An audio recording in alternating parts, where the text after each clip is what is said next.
Nobody tells you that the three hardest things as a new single mom aren't the baby, the money, or the loneliness. They're showering, eating, and keeping yourself alive. I'm serious. I'm not being dramatic. Those three basic human functions, things that literally every other adult on the planet does without thinking about it, without even considering it an accomplishment, become Olympic-level challenges when you're alone with a newborn 24 hours a day, 7 days a week, with no one to take over for even 5 minutes. And I spent the first 2 months of my daughter's life barely managing any of them. So let me give you the real tips, not the cute Pinterest stuff, not fill your cup motivational posts, the real, messy, honest survival strategies that actually work when you're doing everything alone and your cup doesn't even exist anymore. Let's start with showering. The logistics of showering with a newborn when there's nobody to hold the baby are something no parenting class prepares you for. Here's what actually works. You put the baby somewhere safe where you can either see her or hear her. The gold standard is a bouncer on the bathroom floor with the door open. She can see you, you can see her. If she's asleep in her crib, set up a baby monitor where you can glance at the screen. Then you take the fastest shower of your life. I'm talking 3 to 5 minutes, not a spa experience. Survival hygiene, soap, water, the critical zones, done. Towel off, throw on clean clothes, and you're back in action. You don't need to condition your hair. You don't need to exfoliate. You need to not smell and to feel like a human being for the next 12 hours. That's the bar. And it's a good bar.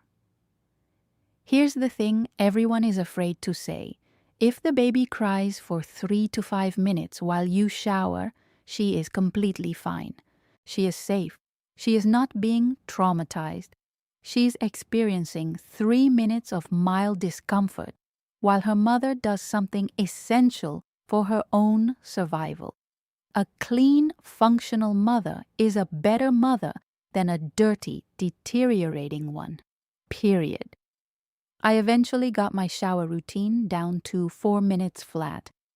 I timed it because I'm that kind of person now. I was weirdly proud. You will be too. Now eating. This is the one that nearly killed me, and I'm barely exaggerating. When you're the only adult and the baby needs feeding every 2 to 3 hours around the clock, your own meals become an afterthought. Not even an afterthought. They just stop happening. You don't consciously decide not to eat. You just never get to it.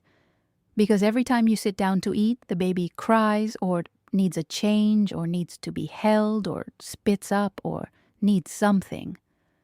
And by the time you've dealt with all of that, you're too exhausted to eat, so you grab a handful of crackers from the box and call it lunch. Here's what I learned. One-hand food is your new best friend, and I mean that literally. Food you can eat with one hand while holding, feeding, or comforting a baby with the other. Granola bars, apples, just bite into them, no cutting. Sandwiches you make in the morning and eat throughout the day. Trail mix, bananas, string cheese, anything you can consume without a plate, a fork, a knife, or 2 free hands.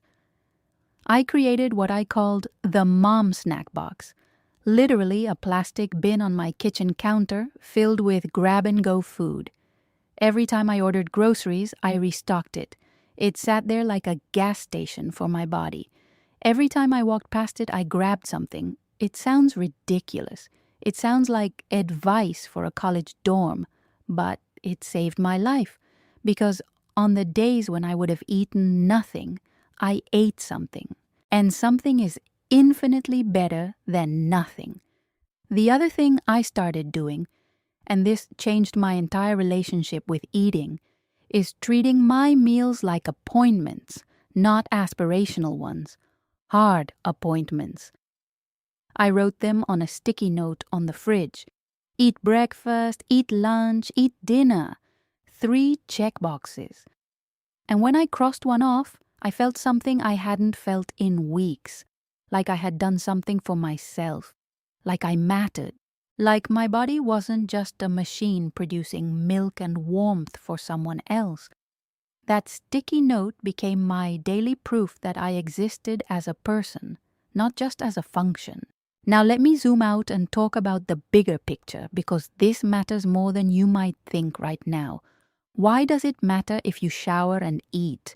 Why am I making such a big deal out of basic human functions? Because you can't pour from an empty cup. And I know you've heard that 1,000 times, and I know it sounds like a bumper sticker. But have you actually sat with what it means? It means that if you collapse from dehydration, from malnutrition, from exhaustion, from the sheer accumulated weight of neglecting your own body for weeks on end, there is no backup plan. There is no one walking through that door to take over. You are the system. You are the safety net. You are the only barrier between your baby and total chaos. So keeping yourself alive, fed, and clean isn't selfish. It isn't indulgent. It is the single most responsible thing you can do as a solo parent. And here's the system that actually changed everything for me. The one that let me eat 3 real meals and shower every single day while solo parenting a newborn. I created a basics checklist, 3 items every day. Water. Did I drink water today? Real water, not just coffee. Food. Did I eat something real? Not crackers, something with actual nutrition, at least twice. Hygiene. Did I clean my body in some way? A shower, a washcloth wipe down, even just washing my face and brushing my teeth? 3 check boxes. On the days I checked all 3, I felt human, not great, not thriving, human, and human was enough. But the full daily system, the complete blueprint that integrates eating, showering, baby care, and survival into a realistic, repeatable daily rhythm that goes deeper than what I can cover here. It involves timing things to the baby's natural schedule, building prep systems the night before, creating a morning anchor and an evening reset that make the whole day run smoother. I put everything into a guide because I needed it to exist as a real, followable system, not just a collection of tips. If you need the complete thing, the link is in the pinned comment with the heart. And for the emergency days, the days when even the basics feel impossible. Some days you won't shower. Some days you'll eat nothing but crackers and coffee.